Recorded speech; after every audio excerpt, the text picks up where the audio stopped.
Hello dear, আসসালামু আলাইকুম। Take Bangla 2.0 পক্ষ থেকে আমি সাইদুর রহমান শামীম। অনেকদিন থেকে ইচ্ছা ছিল সিসিএন এর উপর একটা ফুল কোর্স নিয়ে আসা। তো এখন থেকে আমরা চেষ্টা করব স্টেপ বাই স্টেপ ভিডিও দেওয়ার সিসিএন এর উপরে। সো আজকে আমরা দেখব যে বেসিক নেটওয়ার্কিং সম্পর্কে। এটা আমাদের ফার্স্ট ভিডিও সিসিএন এর উপরে।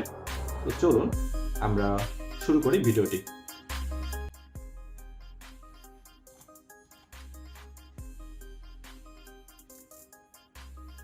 নেটওয়ার্কিং কি? সো বেসিক নেটওয়ার্কিংয়ে ফার্স্ট যে প্রশ্নটা আছে সেটা হচ্ছে হোয়াট ইজ নেটওয়ার্ক। সো একাধিক কম্পিউটার যখন একসাথে যুক্ত হয়ে তত আদান প্রদান করে থাকে তখন তাকে আমরা নেটওয়ার্ক বলে থাকি। সো নেটওয়ার্কিং এর জন্য আমাদের মিনিমাম 2টা কম্পিউটার প্রয়োজন হবে এবং এরা সংযুক্ত হবে কোনো মিডিয়ার মাধ্যমে। সো মিডিয়া এখানে কি হইতে পারে? কেবল বা কোনো ওয়েব সিগন্যাল। সো আপনারা চিত্রটা দেখলে খুব সহজে বুঝতে পারবেন এখানে 2টা কম্পিউটারের মধ্যে মিডিয়া হিসেবে একটা কেবল ব্যবহার হয়েছে এবং যখন তারা ডেটা আদান প্রদান করছে তখন তাকে আমরা নেটওয়ার্কিং বলতেছি। ওকে, নেটওয়ার্কের প্রকারভেদ। নেটওয়ার্ক সাধারণত 3 ধরনের হয়ে থাকে, যেমন LAN, man and one. So what is LAN, man and one আমরা এরপর নেক্সট দেখব। ল্যান হচ্ছে লোকাল এরিয়া নেটওয়ার্ক। সো একই বিল্ডিং এর মধ্যে অবস্থিত বিভিন্ন কম্পিউটার নিয়ে গঠিত নেটওয়ার্ককে লোকাল এরিয়া নেটওয়ার্ক বলে।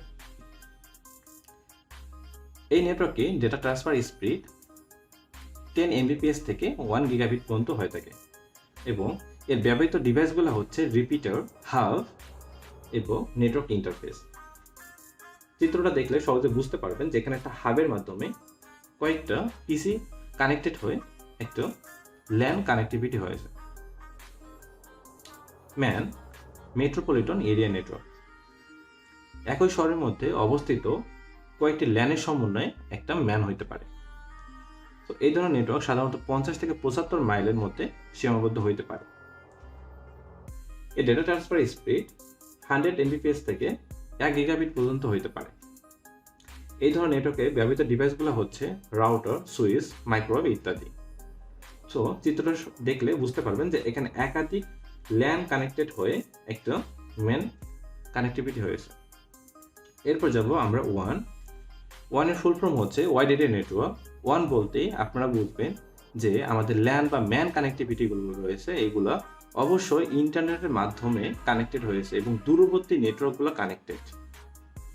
এটা ডাটা ট্রান্সফার স্পিড 56 kbps থেকে 150 Mbps পর্যন্ত হয়ে থাকে। এই ধরনের নেটওয়ার্ক কানেক্ট করার জন্য রাউটার, মডেম এবং অন সুইচ ব্যবহার হতে পারে। চিত্রটা দেখলে সহজে বুঝতে পারবেন যে এখানে আমাদের সিটি বা একটা মেট্রোপলিটন নেটওয়ার্ক যেটা আইপিএস অর্থাৎ ইন্টারনেট হয়ে আরেকটা ক্যাম্পাস এরিয়া নেটওয়ার্কের মধ্যে সংযুক্ত হয়েছে, যেটা আলাদা একটা স্থানে রয়েছে। এরপরে আমরা দেখব টপোলজি। টপোলজিটা কি? টপোলজিটা হচ্ছে একটা নেটওয়ার্কের ক্যাটালগ, যে আমাদের নেটওয়ার্কটা যে সংযুক্ত হবে, যে এই নেটওয়ার্কটা কিভাবে সংযুক্ত। এটা হইতে পারে বাস টপোলজি, রিং অথবা স্টার, ট্রি, মেশ বা হাইব্রিড। তো চিত্রটা দেখলে সহজে বুঝতে পারতেছেন যে আমার কানেক্টেড পিসিগুলো কিভাবে কানেক্টেড তার কেবলের মাধ্যমে। ওকে, এরপরে আমরা কেবল সম্পর্কে দেখব। Network cable. তো ডেটা ট্রান্সফার করতে গেলে আমাদের অবশ্যই কেবল দরকার হচ্ছে। সো এই কেবলগুলো বিভিন্ন ধরনের হয়, যেমন কোএক্সিয়াল কেবল, টুইস্টেড পেয়ার কেবল এবং ফাইবার অপটিক্স কেবল। কোএক্সিয়াল কেবলের প্রাইস অনেক কম হয় এবং এই কেবলগুলো সাধারণত তামার তৈরি হয়। তামার তৈরি হওয়ার কারণে ইএমআই সমস্যা রয়েছে, অর্থাৎ ইলেকট্রিক ম্যাগনেটিক ইনফারেন্সে কিছু ইস্যু আসে এবং ডেটা লসের পসিবিলিটি থাকে। সাধারণত দেখা যায় যে কোএক্সিয়াল কেবল টিভি এন্টিনার মধ্যে লাগানো হয় এবং ওই কেবলগুলোয় সাধারণত। এরপর দেখব টুইস্টেড পেয়ার কেবল। এই কেবলগুলো খুবই বেশি ব্যবহার করা হয়। যেমন টুইস্টেড কেবল 2 ধরনের হয়, একটা হচ্ছে শিল্ডেড টুইস্টেড পেয়ার কেবল আর একটা হচ্ছে unshielded twisted pair cable. Shielded twisted pair কেবলে এখানে কেবলের মধ্যে শিল্ড দেওয়া থাকে। এতে সুবিধা হচ্ছে আমাদের ইলেকট্রিক ইন্টারফারেন্স অনেক কম হয়, এতে ডেটা লসের পরিমাণ কম হবে এবং ডেটা স্পিড অনেক বেশি হবে। এটা ডেটা স্পিড হচ্ছে আপ টু 500 Mbps। আনশিল্ডের ক্ষেত্রে এখানে কোনো শিল্ড ব্যবহার করা হয় না কেবলের মধ্যে এবং ডেটা লস আর পসিবিলিটি বেশি এবং ডেটা রেট কম। তো ডেটা রেট কত? এটা 16 Mbps। ম্যাক্সিমাম ডেটা রেট হচ্ছে 16 Mbps আনশিল টুইস্টেড পেয়ার কেবলের ক্ষেত্রে। এরপর দেখবো আমরা ফাইবার অপটিক্স কেবল। এই ফাইবার অপটিক্স কেবল অন্যান্য কেবলগুলোর থেকে অনেক বেশি ভালো এবং অনেক বেশি দামি। আর একটা বিষয় যে এই ফাইবার অপটিক্স কেবল কেন এত ভালো বা এর ইলেকট্রিক লস কেন নেই, এটা রিজন হচ্ছে এখানে তামার তারের জায়গায় এখানে আমরা যেটা দেখতে পাই সেটা হচ্ছে মিডিয়া হিসেবে তারা গ্লাস ইউজ করে, তো যার ফলে এই ডেটা রেট অনেক বেশি হয় এবং ইলেকট্রোম্যাগনেটিক যে ইন্টারফারেন্সের যে ইস্যু, এই ইস্যুটা এখানে নেই। রিপিটার কি? রিপিটার হচ্ছে একটা সিগন্যালকে অ্যাম্পলিফাই করে। সাধারণত দেখা যায় 185 মিটার দূরত্বের পর কেবলে সিগন্যালটা কি হয়, এখানে কেবলের সিগন্যালটা লস করা শুরু করে। সেক্ষেত্রে যদি আমরা একটা রিপিটার ব্যবহার করি, ওই সিগন্যালটাকে সে কি করবে, অ্যাম্পলিফাই করে আবার 185 মিটার পর্যন্ত ওটাকে ট্রান্সফার করবে। হাব কি করে?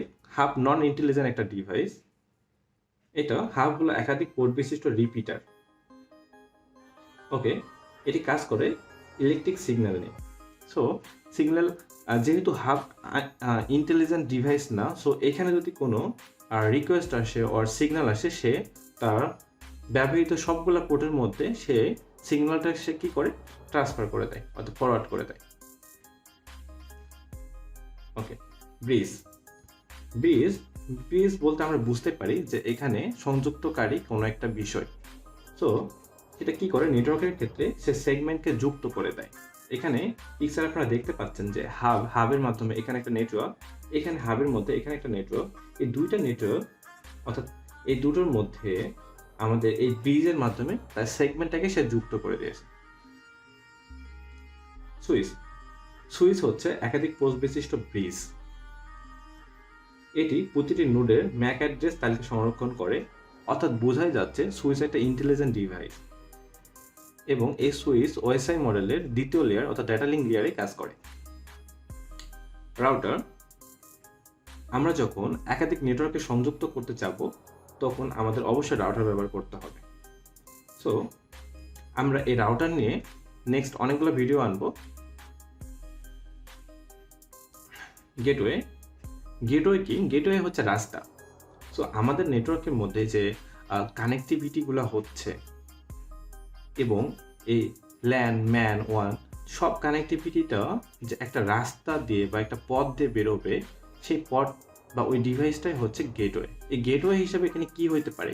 ফায়ারওয়াল হইতে পারে, রাউটার হইতে পারে, সুইচ হইতে পারে। সো এটাই হচ্ছে গেটওয়ে এবং এই গেটওয়ে ডিভাইসটা লেয়ার 7 লেয়ারেই কাজ করে থাকে। ওকে, এই বেসিক লেয়ারে আমরা বেসিক নেটওয়ার্কিংয়ে আমরা এই কয়টা জিনিসই আমরা আজকে দেখলাম। সো নেক্সট আমরা যেটা দেখব সেটা হচ্ছে ভিলান। সো আপনারা নেক্সট যে ভিডিওটা, এটা আমার ডিসক্রিপশনে, চ্যানেল ডিসক্রিপশনে পেয়ে যাবেন যে ভিলান সম্পর্কে। ওকে, আর তারপরে যদি কারো কনফিউশন থাকে, আমি চেষ্টা করব ডিসক্রিপশনের মধ্যে এই স্লাইডটা দিয়ে দেওয়ার। আর যদি পসিবল হয় আমি চেষ্টা করব একটা ব্লগিং সাইট ওপেন করা এবং ওইখানে একটা পেজের মধ্যে আমি কিভাবে এই বেসিক নেটওয়ার্কিংয়ে যে অল টপিকসগুলো রয়েছে এইগুলো আমি এখানে লিখে দেওয়ার বা ব্লগ পোস্ট করার চেষ্টা করব। আপনারা ওটা ফলো করবেন। আর ভিডিওটা যদি ভালো লাগে তাহলে অবশ্যই একটা লাইক করবেন এবং সাবস্ক্রাইব করবেন এবং পাশে থাকবেন। মনে রাখবেন, আপনার একটা সাবস্ক্রাইব বা একটা লাইক আমার ভিডিও বানানোর জন্য ইন্সপিরেশনের একটা কাজ। সো থ্যাংক ইউ, দেখা হবে নেক্সট ভিডিওতে। Bye bye.